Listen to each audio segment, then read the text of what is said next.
So I share a lot here on the channel, probably more than I originally thought that I would be comfortable with sharing. But about a week and a half ago, I published a video that reviewed my medical school, the school itself, and then I gave them a letter grade. And then a little while before that, I did a complete residency application breakdown. Basically everything I had submitted when I applied to residency, my entire application.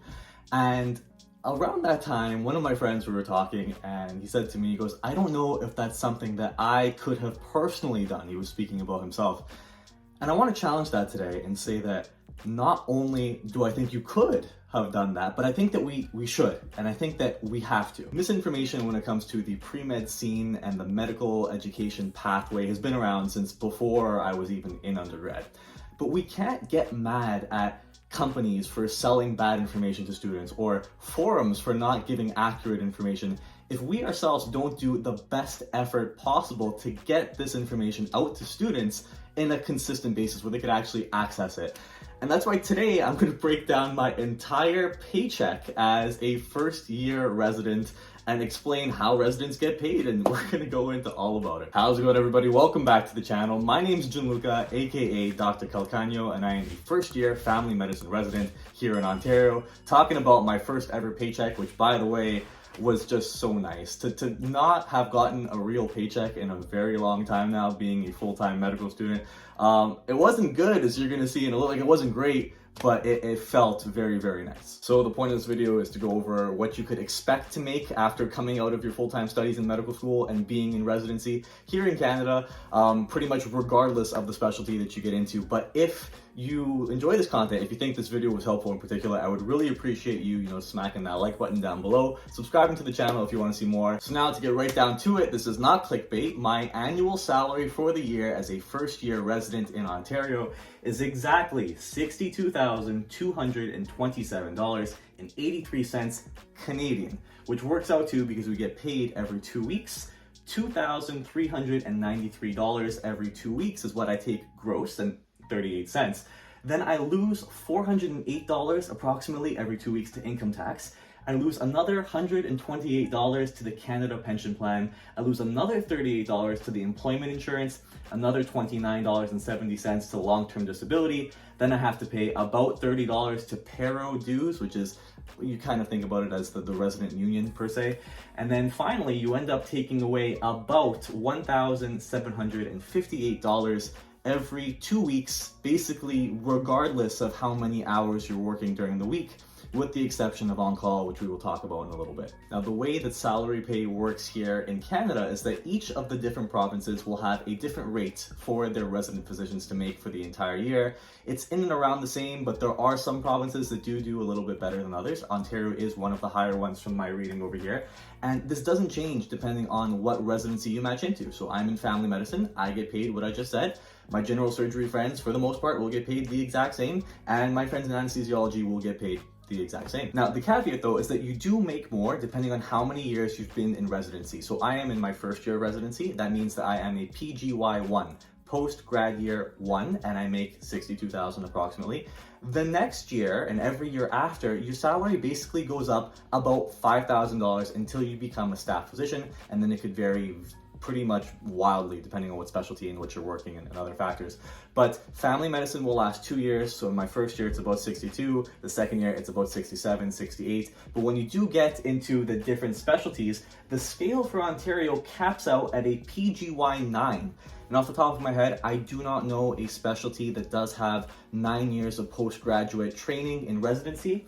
But if you did stick around for 9 years of residency, you would be making about $103,000 per year after 9 years of being in residency. Now, I'd love to ask you guys in the comment section below if you thought we did better or worse. And yes, we're all going to work different amounts of time. I'd say right now I've been averaging, and there will be vlogs that come out in the future, about 40 hours per week in my current rotation right now. I am on a family-based rotation in the clinic, and I do some other things in terms of learning and whatnot. But next month I will be full-time in the hospital and on call, and then the amount of hours that I'm in will double, and I will basically be making the exact same amount. So it does depend on your rotation and, again, what specialty you're in when it comes out to working out how much you get paid per hour.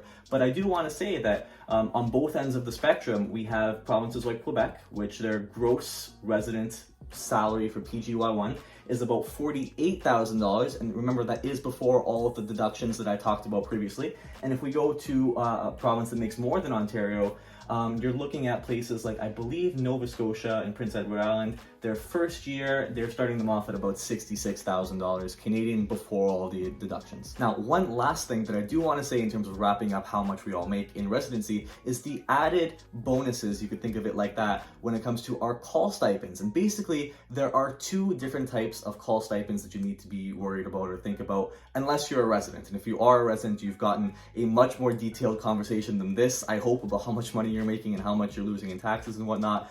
But basically, for everyone else that just wants to know, we get call stipends for in-hospital call, and then we get call stipends for at-home call. And what that means is, let's say I am on pediatrics and I'm scheduled, I start up at the hospital, round start at 7 o'clock, let's say, and I do a 7 to 6 o'clock at night. And then I'm on call from 6 o'clock at night, let's say, to 6 o'clock the next morning. Basically, from that first part of the shift, that 7 to 6, that is my regular rate that is included in my salary for the year. And I don't make anything additional for staying that long. But what I do get a little bit more money for is that 6 to 6 call, which if I was in hospital is an additional $127-ish. And if I did the call from at home, meaning that I was told to go home, keep my phone or my pager or whatever by me and wait for someone to call me, the fact that I had to be at home and not have everything scheduled because I could be called into the hospital at any time, those 12 hours would only be worth about $63. And it changes slightly on weekends, so I'll be sure to have that slide up on the screen as well. Now, the last part about the video that I want to talk about is a lot of people always want to know, what do I think about the salary? I'm the one getting paid, and is it what I thought that I was going to be getting at this point in time, and just how does it work out? Let's just say that, on paper, if you're going to make $62,000, which was kind of my assumption coming into this, $62,000 a year sounds kind of nice, especially when I just went the last 3+ years of not only not making any money, but making no money and then losing money in tuition. So that's one side. I'm grateful for the salary that I'm getting now, definitely. On the other hand, though, when you start off at a basic salary of $62,000, and if these deductions, you follow them through, you lose about 27% of your income in all of the fees that I mentioned before throughout the course of the year. But it doesn't stop there, because then we also have to pay for things like insurance, like board exams. We just paid for the MCC exam for the Canadians, and then I also paid for both of the American exams too. So just in all of these additional fees, on top of the deductions that you've already lost, I probably paid out another $12,000 to $15,000 in total. But by the time you factor in exam preparation materials and insurance, and then we had fees to set up your account as a resident, between $10,000 easy, I think is a safe estimate to say, and to what you lose additionally on top of what you don't already see here. So now let's just follow it all the way through the entire breakdown and how this works. We start off with $62,000. You lose about 27%. You end up with about $45,500. You knock off about $10,000, we'll say is a conservative estimate in your first year for setting up your CPSO license, getting your medical insurance, liability, and basic fees that you have to pay in terms of exams. So we'll knock that off really quickly, and we're about $35,000 for the year. And then you divide that $35,000 by 52 weeks in a year, and you see that you're making about $684, we'll call it, a week clean after you've done all of the fees. And then every week I pay about $100 in gas, I pay about $100 in groceries, so now I'm at $463 and the depression starts to build. And then if you're paying for rent, minus about another additional $100 a week, and you see that, let's just say I will continue to be editing my own YouTube videos for this foreseeable future. And $100 a week for rent is actually very, very cheap. Depending on where you are, it could be way more expensive than that, 3 or 4 times that, depending on where you're renting right now. So residency still definitely is that time in a doctor's lifespan where you do have to be very, very careful with your finances. I think that is a pretty important part of this video, and trying to remind students basically this whole concept of delayed gratification. there is a light at the end of the tunnel. The majority of specialties will result in you being able to support yourself pretty well if you do things right.